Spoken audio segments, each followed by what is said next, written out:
So I'm here with Rob, and we're going to talk about the newly redesigned F-Type. Yes. So I don't know, when you define a hot car, this is one of the ones that comes on the list very, very early in the discussion.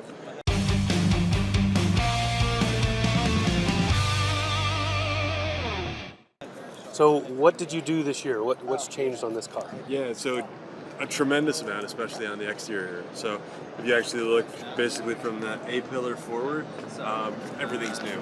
Okay. So it's been completely resurfaced. New hood with change in the vent structure, completely new headlights that go extremely thin and narrow, along with a completely new grille that's actually a little bit wider, a little bit taller.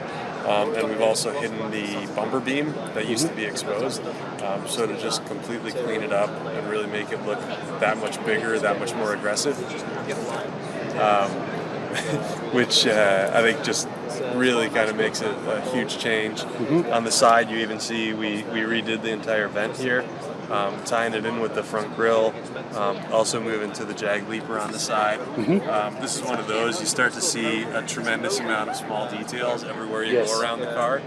It's all those hidden little things that, as you live with it, you'll probably find new things in 2 years down the road that Start you never Easter egging that first. stuff, yeah. So, is it still made mostly of the magic British aluminium? It is, yes. Okay. All the way. So, from a structural perspective, it's still very much the familiar F-Type, but we've obviously reskinned it. The interior we've updated a fair bit as well, including going to full digital instrument cluster. And then under the skin, there was quite a bit of change. Okay. That's the other piece. And does it still have the drive cameras? And like the track mode and all the other good stuff that was okay. So all those pieces, it's really one of those where we kept all of those great bits and then just kind of made everything a little bit better. A little bit better. Okay. And that's kind of really what this is all about: is how do we kind of update the look to give it even more street presence, but then how do we also make the powertrain, the suspension, the electronics all a little bit better to make the experience. It still has the louder pipes button? Absolutely. We would never give up on that. So it has that, and those ladder pipes are on the R now connected to even more power. Okay. So the R inherited the 575 horsepower, as well as almost the full suspension from the SVR. Okay. So now you have an R at just over 100,000 that drives as good as or better than the SVR that we just phased out. So it's an exceptional car. 0 to 63.5 seconds now. Wow. And the handling and the steering feel are just transformed with the updates. So it's still a rear-wheel drive design, but all-wheel drive as an option? Both. Both? Okay. At the entry, we've got a 4-cylinder rear-wheel drive with just under 300 horsepower. Okay. And then we've got a 380 horsepower V6 with all-wheel drive. And then at the top is the 575 horsepower all-wheel drive R. And so if folks out there want to do some math, what's the curb weight?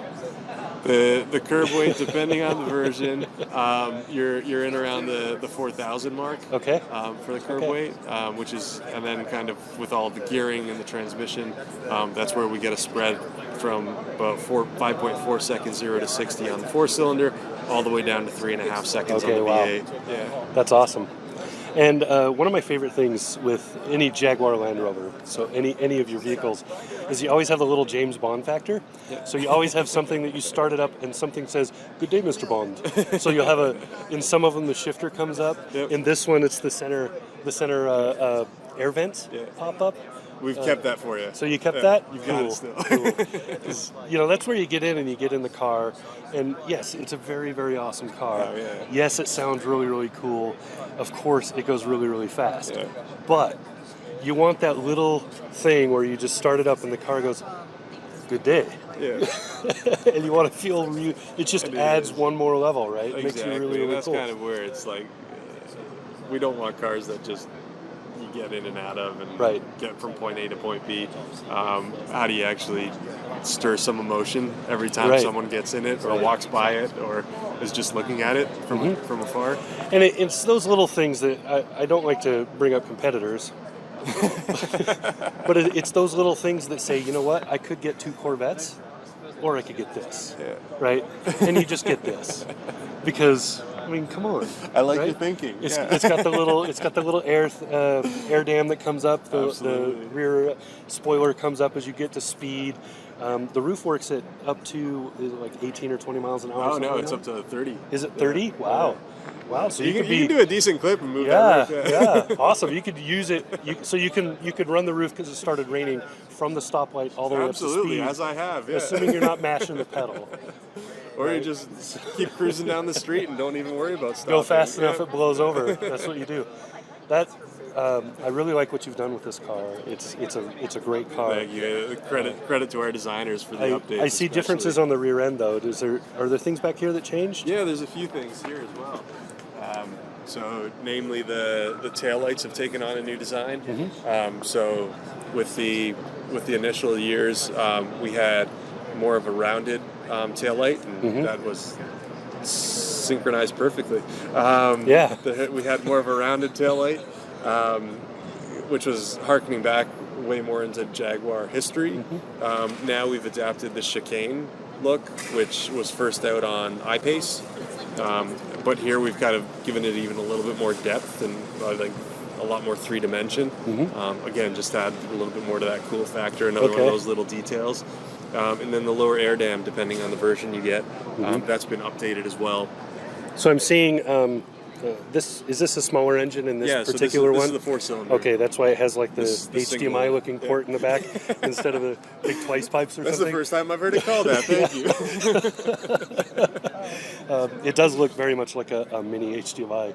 But so, is there anything that you've done for sound quality as far as the engine, transmission sounds, and of course the exhaust in the 4-cylinder versus going up to the big 8? No, the 4-cylinder is largely carryover from a powertrain perspective. On the 6 and the 8, we do have a more quiet start mode, which is one of those, I think, a lot Let of the people, neighbors sleep a mode? lot of people woke up their neighbors, kids, pets. I know I did.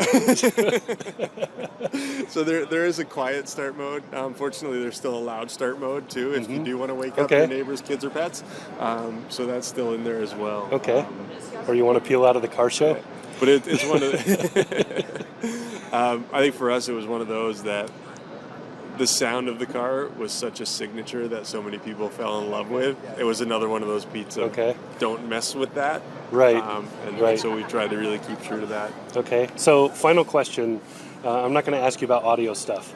I am going to ask you if I need to buy this, but I want to justify a family car. Yeah. Where do I put a car seat? That's a challenging point. I would suggest you get one of these in a Defender, and then you've got plenty of room for car seats. There you go. That was pretty good. That was a good one.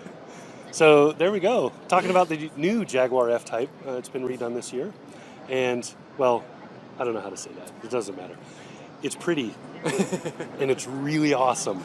And if you haven't driven one, you need to go do that because they're awesome. So there you go. This has been Aaron. Talk to you soon.